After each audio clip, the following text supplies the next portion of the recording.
பாப்பா test note எடுத்துகிட்டு வா போ. டெஸ்ட் நோட் எடுத்துகிட்டு வா போ. மேக்ஸ் டெஸ்ட் நோட் இல்லையா?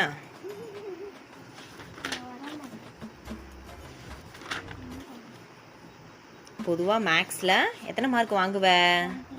20 out of 20. இப்போ எத்தனை மார்க் வாங்கியிருக்க நீ?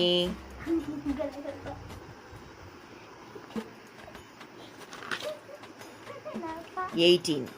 ஏன்னா இது நம்ம படிக்கவே இல்லை. ஏன்னா அப்போ நீ லீவு. டெஸ்ட் போர்ஷன் என்னன்னே தெரியாது, அதனால இதை நம்ம படிக்கவும் இல்லை இல்லையா? அடுத்து தமிழ். தமிழில் 19.5. இது கூட ஓகே. அடுத்தது இங்கிலீஷ். இங்கிலீஷும் பிரச்சனை இல்லை, ஏன்னா 20 out of 20.